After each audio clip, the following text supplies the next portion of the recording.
G'day, this is Simon at South OC Cars and Coffee. I'm with Danny with a car that when he pulled in I went, oh, that's going to be our car of the week. What is it, mate? It's a 1969 full carbon fiber Camaro. Yeah, when we say full carbon fiber, we mean full carbon fiber. First question I asked you was, is it carbon over the steel? And we went, nope, full carbon. Amazing, check this thing out. Now, Danny, I get the desire to do a 69 Camaro. I got to say, this is probably one of my favourite body shapes of all cars. But full carbon fiber, mate, where was the inspiration to do that? For me, it's a combination of taking the coolest things with technology and adding it to modern essentials. So it's the way I would have built a car. So, what did you start with a donor car and then went from there? Yeah, these start with a 69 donor car and then everything's built fully on top of that. Yeah, I mean, it's just, when you look at the details of all of these things, I was trying to get my head around it. Now, looking at the car and the amount of rubber on the back, for example, this isn't using a standard subframe, suspension and those sort of things. Obviously, somebody's built some good stuff to bolt the carbon fiber onto, correct? Yes, it's a full brand new suspension, 335s in the back. Car weighs 2,500 pounds.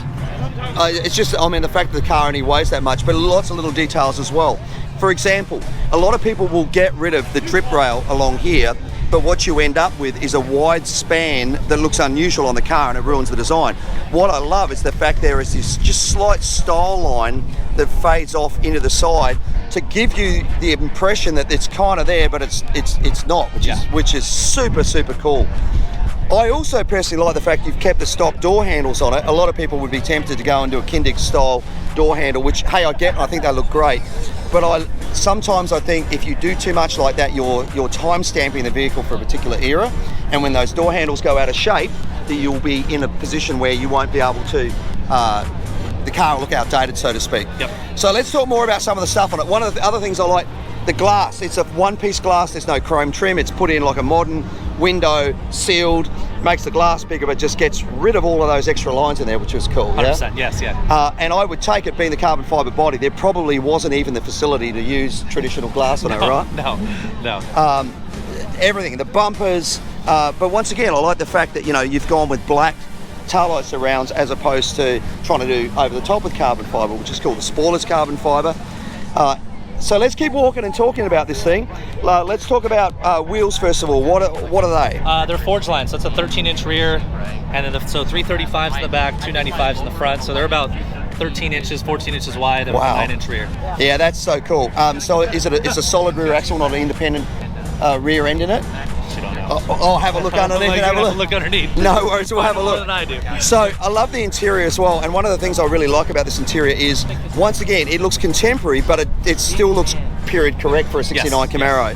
Once again, a lot of guys will go overboard and go, oh, I want this particular look.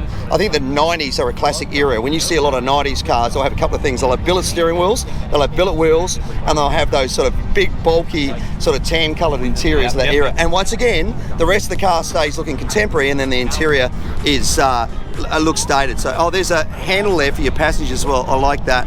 So, let's talk about running gear and come up here. This to me looks like it may be the LT4. LT4, yeah. Which is the motor that was used obviously by Chevy in the Gen 6 ZL1 Camaro and also in the C7 Corvette as well. I noticed obviously the top on that is different from the standard LT4. Any other internal changes? That's pretty much it. Like, this thing's got enough get up and go for the weight of the car, and it's reliable, so I don't really want to touch it too much. Excellent. And nice aluminum radiator. What are these two here? That's the standard. This is the reservoir. Yep. That's your standard radiator. Excellent. Okay. Yeah, so the reservoir is built into itself.